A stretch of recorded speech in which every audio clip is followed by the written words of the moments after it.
Hello बच्चों जब हमें कोई मोटिवेट करता है पढ़ाई के बारे में तो हमें 2-4 दिन का मोटिवेशन मिलता है, लेकिन जो सेल्फ मोटिवेशन होता है वो हमें डेली मोटिवेट करता है। डेली हमें ये याद दिलाता है कि हमारा टारगेट क्या है, हमारा मकसद क्या है और किस तरीके से हमें चलना है। तो बच्चों, अगर आप नीट एस्पिरेंट हैं तो ये वीडियो आपके लिए है। वीडियो को लाइक करना है और ज़्यादा से ज़्यादा शेयर करना है ताकि ये इन्फॉर्मेशन हर एक बच्चे तक पहुंच सके। आज हम बात करेंगे खुद को सेल्फ मोटिवेट करने की, यानी कैसे हम खुद को सेल्फ मोटिवेट रखें और डेली हमारे अंदर एनर्जी लेवल बना रहे और डेली हम अपने टाइम को अच्छे से यूटिलाइज करें। तो पहले नंबर पे बच्चों, हमें जिस बात का ध्यान रखना है, तो आपको जो करना क्या है, मैं आपको यहाँ पे कुछ पॉइंट्स बताऊँगा। आपको वो पॉइंट अपनी कॉपी में एक पेज पे लिखने हैं, जैसे इस बच्चे ने लिखे हुए हैं। तो ये पॉइंट्स आपने अपनी कॉपी पे लिखने हैं और इन पॉइंट्स को सुबह डेली उठते ही पढ़ना है। क्या करना है आपको, ये मैं पॉइंट्स आपको बताऊंगा, ये आपको अपनी कॉपी पे लिखने हैं और सुबह उठते ही डेली पढ़ना है। यानी आपको अपना रूटीन स्टार्ट करने से पहले एक बार ये पेज आपको डेली पढ़ना है। ठीक है, अब इस पेज पे क्या लिखा है, जैसे आप इस पेज को पढ़ोगे, पढ़ने की एक ललक, पढ़ने की एक जिज्ञासा या यूँ कहें एक आग आपके मन में लगेगी। तो पहला पॉइंट है, मुझे डॉक्टर बनना है इसी साल, क्योंकि डॉक्टर बनने के बहुत सारे फायदे हैं।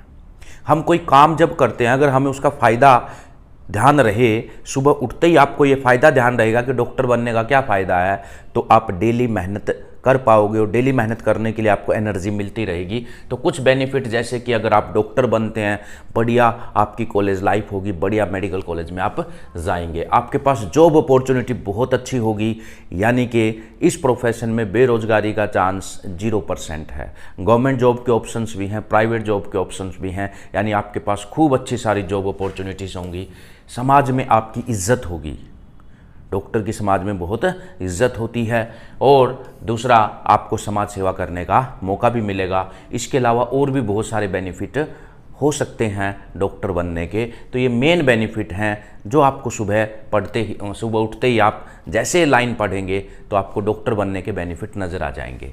दूसरा जो पॉइंट है बच्चों, वो है कि गवर्नमेंट MBBS में, सरकारी कॉलेजों में गवर्नमेंट MBBS की लगभग 60,000 सीटें हैं और मुझे तो सिर्फ एक ही सीट चाहिए, एक सीट तो मुझे मिल ही सकती है।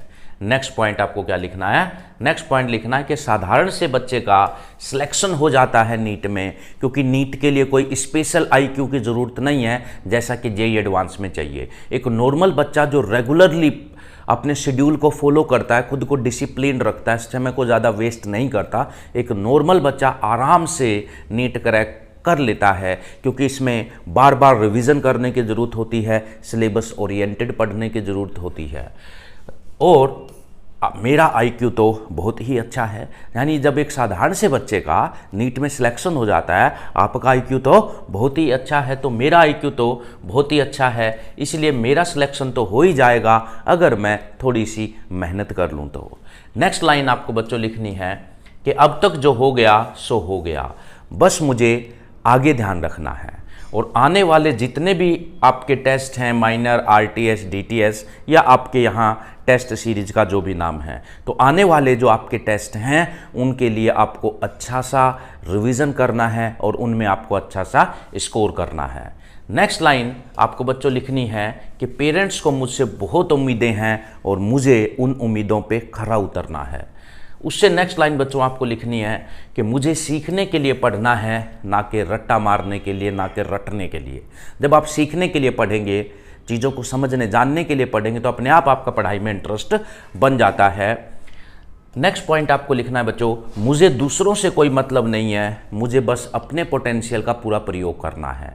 यानी किसी के कम मार्क्स आ रहे, ज़्यादा मार्क्स आ रहे, उसको हमें नहीं देखना है, हमें जस्ट अपने पोटेंशियल का मैक्सिमम यूज़ करना है। ठीक है, नेक्स्ट लाइन बच्चों आपको जो लिखनी है वो है इसलिए मुझे, नेक्स्ट लाइन जो आपको लिखनी है, इसलिए मुझे खुश रहकर पढ़ाई करनी है, ना कि किसी के दबाव में।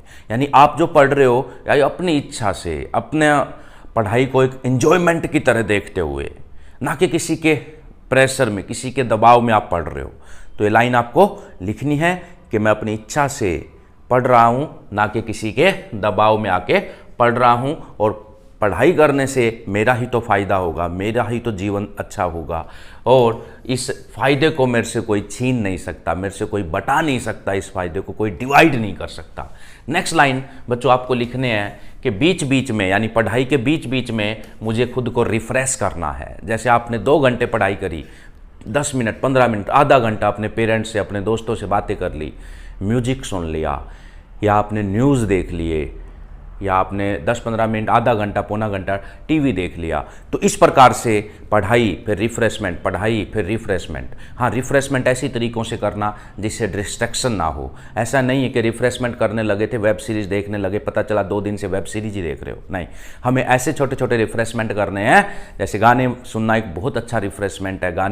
गाने का अगर आपको शौक़ है, सिंगिंग का आपको शौक़ है, सिंगिंग आपकी हॉबी है, तो आप सिंगिंग कर सकते हो, डांसिंग कर सकते हो, इंडोर गेम प्ले कर सकते हो, कुछ भी छोटी मोटी एक्टिविटी आप करो खुद को रिफ़्रेश करने के लिए, खुद को रिचार्ज करने के लिए, ताकि 2 या 3 घंटे जो आपने पढ़ाई करी है फिर से आप उसी एफिशिएंसी के साथ पढ़ सको बच्चों। अगली लाइन आपको लिखनी है बच्चों कि बस कुछ महीनों की बात है, उसके बाद तो मेडिकल कॉलेज पहुंच जाएंगे और लाइफ को खूब इंजॉय करेंगे। इसलिए मुझे इन पॉइंट्स को फॉलो करना है। तो ये सारी चीज़ें मोटिवेशनल लाइन आपकी हो जाती हैं जो आपके अंदर पढ़ने का एक जोश, जुनून जगा देंगी। उसके बाद फिर आपको पढ़ना कैसे है, उसके लिए सबसे पहला फुल अटेंशन इन क्लास। अगर आप ऑफलाइन क्लासेस में जाते हैं तो फुल अटेंशन से आपको क्लास में बैठना है, ताकि आप कम समय में ज़्यादा चीज़ों को समझ सकें। और अगर आप ऑनलाइन क्लास लेते हैं तो फुल अटेंशन से आपको अपनी ऑनलाइन क्लास लेनी है। Study with rough time table. बच्चों, हमें हमेशा एक रफ टाइम टेबल से पढ़ना चाहिए। रफ टाइम टेबल का मतलब होता है बच्चों, आपका क्लास लगाने के बाद का जो समय बच जाता है सेल्फ स्टडी के लिए, उस समय को आप छोटे छोटे स्टडी स्लॉट में डिवाइड कर लो। जैसे मान लो आपकी जो क्लासेज हैं वो 1 बजे तक फिनिश हो जाती हैं, 1 से 2 आपने रेस्ट कर लिया, और आपने फिर टाइम स्लॉट बनाया कि मुझे 2 से 4 पढ़ना है। आपने फिर 4 से 5 रेस्ट कर लिया, फिर आपने डिसाइड किया कि अब मुझे 5 से 8 पढ़ना है। अब फिर आपने 8 से 9 रेस्ट कर लिया, फिर आपने बनाया कि अब मुझे 9 से 12 पढ़ना है। तो इस प्रकार से आप देखोगे 2 घंटे यहाँ हो जाते हैं, 3 घंटे यहाँ हो जाते हैं, 3 घंटे यहाँ हो जाते हैं, 3 3 6 और 2 8 घंटे की आपकी सेल्फ स्टडी हो जाती है बच्चों। उसके बाद मान लो आप 12 बजे सो गए और सुबह आराम से 7 बजे उठो। ठीक है, मान लो आपकी 8 बजे क्लास है तो फिर 7 बजे उठो। एनीवे, जो भी आपका टाइमिंग है क्लास का, उस टाइमिंग के हिसाब से आपको ऐसे शेड्यूल बनाना होता है कि 2 या 3 घंटे का स्टडी करना होता है, 2 या 3 घंटे का स्टडी, फिर ब्रेक, फिर स्टडी, फिर ब्रेक, इस प्रकार से। और यहाँ पे रफ टाइम टेबल का मतलब होता है बच्चों, जैसे आपको 2 बजे पढ़ना था, ऐसा नहीं है कि पूरा एग्जैक्ट 2 बजे ही पढ़ेंगे। 2 बजने में 5 मिनट पहले भी पढ़ सकते हैं, 2 बजने के 5 7 10 मिनट बाद भी पढ़ सकते हैं। रफ टाइम टेबल का मतलब कि अप्रोक्सीमेट आइडिया आपका एक लाइफ डिसिप्लिन में होना चाहिए।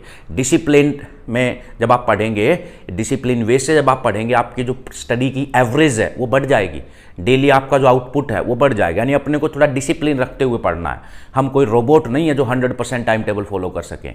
बस ये हमारा एक रूटीन है, एक हमारा डिसिप्लिन वे है जीवन जीने का, कि ऐसे ऐसे इस टाइमिंग में मुझे पढ़ना है, इस टाइमिंग में मुझे रेस्ट करना है। 5-10 मिनट कम ज़्यादा हो, उसको दिल पे लेने की ज़रूरत नहीं है। कई बार बच्चे यहाँ पे गलती कर देते हैं, 2 बजे पढ़ना था, 2 से 4, मान लो किसी रीज़न से वो पढ़ नहीं पाए 2 बजे, 2 बज के 10 मिनट पर पढ़ना शुरू किया, तो सोचते हैं अरे यार आज तो मेरा टाइम टेबल डिस्टर्ब हो गया, एक काम करता हूँ आज तो सो ही जाता हूँ, कल से पक्का 2 बजे। कल फिर कोई और प्रॉब्लम हो जाती है और फिर से वो 2 बजे नहीं पढ़ पाता। इस वजह से वो टाइम टेबल फॉलो ही नहीं कर पाता। वो ऐसा इसलिए होता है क्योंकि वो सोचता है टाइम टेबल को मुझे 100% फॉलो करना है। बिल्कुल नहीं, बिल्कुल भी फॉलो नहीं होगा।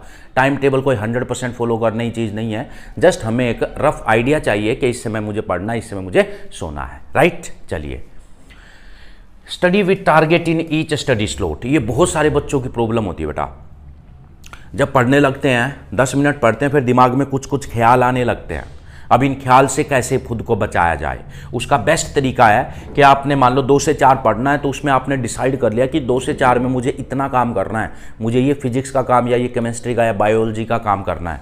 तो डिसाइड करके बैठो और फिर पूरी स्पीड से जुट जाओ अपने टारगेट को पूरा करने के लिए। ऐसे मान लो आपने डिसाइड किया कि 5 से 8 मुझे केमिस्ट्री के इतने क्वेश्चंस लगाने हैं इन चैप्टर्स के, और उस टारगेट को बना के फिर फुल स्पीड से जुट जाओ। उस टारगेट को पूरा करने के लिए आपका पूरा ध्यान टारगेट पूरा करने में लग जाएगा, आपको पता ही नहीं लगेगा समय कैसे निकल गया। जिस प्रकार से आपको पेपर में 3 घंटे 20 मिनट का नहीं पता लगता कि कैसे निकल जाते हैं, क्योंकि आपका पूरा ध्यान पेपर को 100% अच्छे से सोल्व करने में लगा होता है। तो जब हमारा ध्यान टारगेट को पूरा करने में लग जाता है तो जो डिस्ट्रैक्शंस होती है दिमाग में वो नहीं आती बच्चों। तो इस तरीके से आप कम भी पढ़ोगे तो भी आप ज़्यादा आउटपुट ला सकते हो। हर एक पेपर जो भी आपका होता है उसके बाद बेटा आपको एनालिसिस करनी है कि कोई क्वेश्चन आपका गलत क्यों हुआ और उसी से मैं उस क्वेश्चन को ठीक करूं। रिवीजन डेली, हमें डेली का काम करना है। आपकी क्लासेस जो भी हैं तो उसके अकॉर्डिंग तो आपको पढ़ना ही है, डेली का काम डेली करना है, प्लस डेली थोड़ा सा आपको 1 घंटा 1.5 घंटा आने वाले टेस्ट के रिवीजन के लिए भी निकालना है, ताकि आपके पीछे की चीज़ें टाइम टू टाइम रिवाइज होती रहें। और बेटा लास्ट पॉइंट है big breaks when get saturated.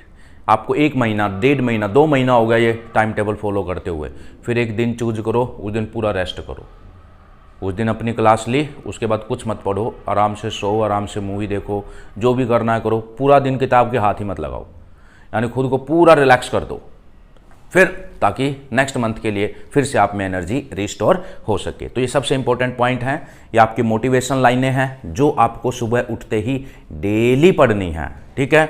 और फिर आपको इन पॉइंट्स का ध्यान रखना है, जैसे full attention in class, rough time table study, study with target in स्टॉट, paper analysis and daily revision.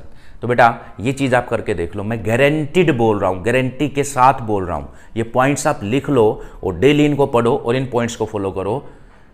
कोई भी आपके सिलेक्शन को नहीं रोक सकता, कोई भी आपके अच्छे मार्क्स आने को नहीं रोक सकता। हाँ, ये फॉलो करना कठिन जरूर है बेटा, जो कठिन काम को करेगा सिलेक्शन तो उसी का होगा। तो ये वीडियो आपको कैसे लगा एक बार लाइक कीजिए और कमेंट करके मुझे बताइए। Thank you very much.